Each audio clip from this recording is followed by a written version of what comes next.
O Ama sa langit, ako po ay lumalapit sa inyo ngayon ng nagpapakumbaba at totoo dahil alam kong alam mo na ang lahat tungkol sa akin.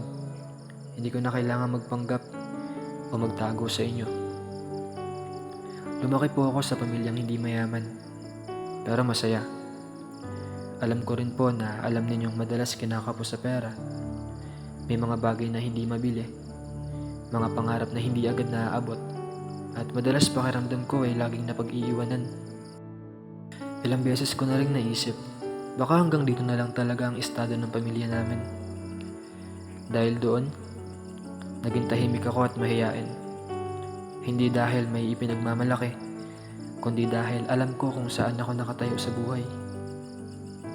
Maaga po akong namulat sa mga problema ng aming tahanan. Nakikita ko ang lahat, pero wala akong magawa. Napakahirap pala talaga, no? Yung alam mo yung bigat na pasan ng magulang mo, pero wala ka namang maibigay na tulong.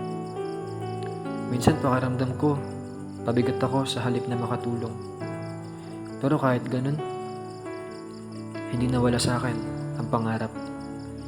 Naniniwala pa rin ako na darating ang araw na makakaya ko rin, na mararanasan namin ang buhay na hindi pa namin nararanasan at nasusubukan ngayon. Kaya ito po ang aking panalangin. Panginoon, tulungan niyo po ako at samahan sa bawat hamon na darating.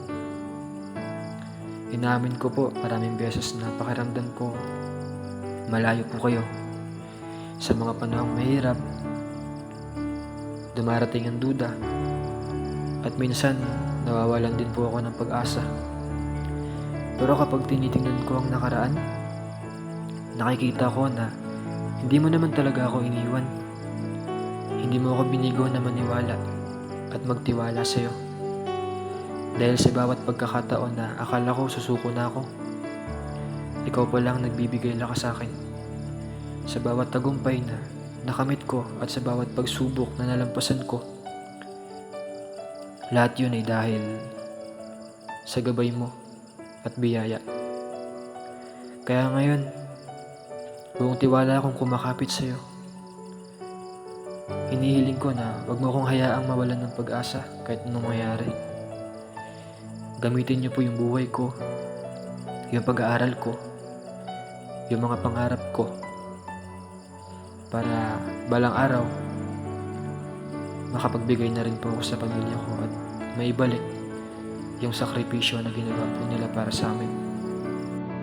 At maipakita ko sa iba na kahit gaano man kahirap ang simula, may plano ka para sa lahat na nagtitiwala sa iyo.